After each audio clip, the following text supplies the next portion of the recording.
गावागावात शहरात एकच आवाज ऐकू येतोय, दादा तुम्ही परत या, दादा तुम्ही परत या.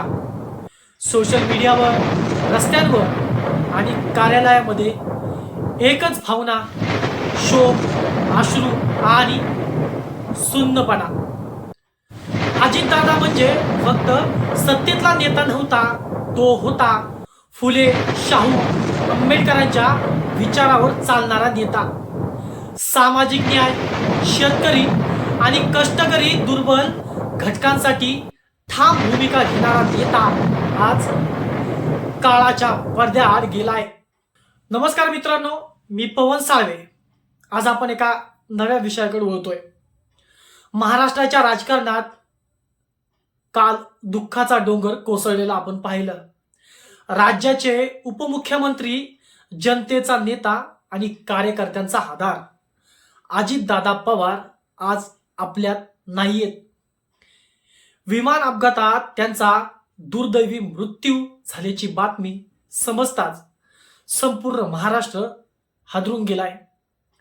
गावागावात, शहरात एकच आवाज ऐकू येतोय, दादा तुम्ही परत या, दादा तुम्ही परत या. काल सकाळी झालेल्या या भीषण विमान अपघातात अजित पवार यांच्यासह इतर काही जणांचा देखील दुर्दैवी मृत्यू झालाय. प्रशासनाकडून शर्थीचे प्रयत्न, बचाव कार्य सुरू केले. ही बातमी वाऱ्यासारखी पसरली. कार्यकर्ते, समर्थक, सामान्य जनता कोणालाही या घटनेवर विश्वास बसत नव्हता. सोशल मीडियावर, रस्त्यांवर आणि कार्यालयामध्ये एकच भावना, शोक, अश्रू आणि सुन्नपणा. अजितदादा म्हणजे फक्त सत्तेतला नेता नव्हता, तो होता फुले, शाहू, आंबेडकरांच्या विचारावर चालणारा नेता. त्यांच्या प्रत्येक भाषणाची सुरुवात असायची महात्मा फुले, छत्रपती शिवाजी महाराज, राजश्री शाहू महाराज आणि डॉक्टर बाबासाहेब आंबेडकर यांच्या विचारावर ते चालत. सामाजिक न्याय, शेतकरी आणि कष्टकरी दुर्बल घटकांसाठी ठाम भूमिका घेणारा नेता आज काळाच्या पडद्याआड गेलाय. सेक्युलर विचारधारेचा, सर्व जाती धर्मांना समान मानणारा नेता आज आपल्यातून निघून गेलाय. ही केवळ राजकीय नव्हे तर सामाजिक हानी आहे, हे तुम्हाला आणि मला देखील माहिती आहे. भाजप सोबत सत्ता, पण अजितदादांच्या मनामध्ये अजितदादांचे विचार हे वेगळेच होते. हो, राजकीय वास्तव म्हणून अजितदादा भारतीय जनता पार्टी सोबत सत्तेत होते. उपमुख्यमंत्री पद त्यांनी भूषवलं. पण मित्रांनो आणि सर्व जनतेने, सर्व महाराष्ट्राने एक गोष्ट लक्षात ठेवायची आहे. एक गोष्ट स्पष्ट होती, भाजपचं राजकारण आणि अजितदादांचं राजकारण हे कधीच एकसारखं नव्हतं. जिथे भाजप हिंदू मुस्लिम राजकारण करत होती, तिथे अजितदादा विकास, शेतकरी आणि सामाजिक न्यायावर बोलायचे. त्यांनी कधीच धार्मिक द्वेषाचं राजकारण केलं नाही.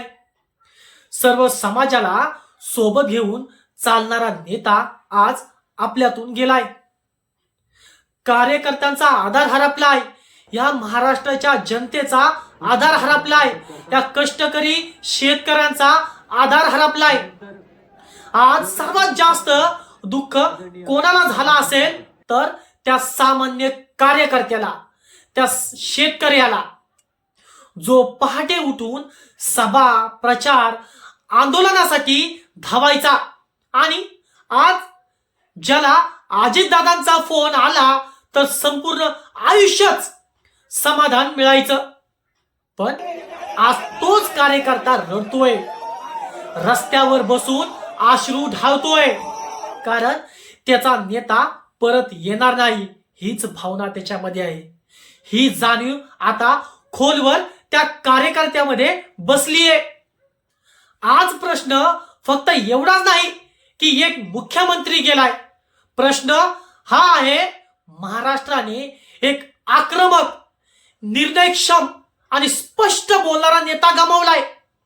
शेतकऱ्यांच्या प्रश्नावर थेट सरकारला धक्का देणारा आवाज, पाण्याच्या प्रश्नावर आक्रमक भूमिका घेणारा नेता, प्रशासनाला धारेवर धरणारा नेता आज आपल्यापासून दूर गेलाय आणि शांत झालाय. ही पोकळी सहज भरून निघणार नाही. आज महाराष्ट्राचं राजकारण शोकात बुडालंय, पण अजितदादांची विचारधारा, त्यांचं लढभय नेतृत्व, त्यांची जनतेशी असलेली घट्ट नाळ कधीच मरणार नाही. दादा, तुम्ही गेलात, पण तुमचा लढा, तुमची भाषा, तुमचं धाडस आम्हाला कायम प्रेम देत राहील. हीच भावना प्रत्येक कार्यकर्त्याच्या, प्रत्येक जनतेच्या मनात आहे. आज संपूर्ण महाराष्ट्र तुमच्यासाठी दादा अश्रू ढालतोय. फुले, शाहू, आंबेडकरांचा विचार जपणाऱ्या या नेत्याला आमची भावपूर्ण श्रद्धांजली. दादा, तुम्ही परत येणार नाही, पण तुमचं नाव कायम महाराष्ट्राच्या इतिहासात अजरामर राहील. मित्रांनो, राज्याचे उपमुख्यमंत्री अजितदादा पवार आज आपल्यातून गेलेत. संपूर्ण महाराष्ट्रावर शोककळा ढारली. प्रत्येक कार्यकर्ता अश्रू ढालतोय. पण जो नेता समाजाच्यासाठी अहोरात्र काम करणारा, पहाटे उठून समाजासाठी पळणारा, महाराष्ट्राच्या जनतेसाठी पळणारा नेता आज आपल्यातून दूर गेलाय, ती खंत आज प्रत्येकाच्या मनात आहे. दादा पुन्हा येईल का?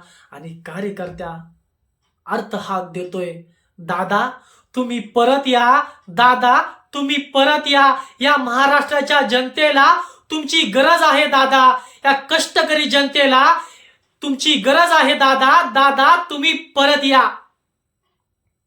मित्रांनो, अजितदादांना सर्वांनी भावपूर्ण श्रद्धांजली वाहिली आहे. आणि दादांचं काम हे कधी न थकणारं होतं. दादा कधी न थकणारे नेते होते. एक अजरामर नेता होता.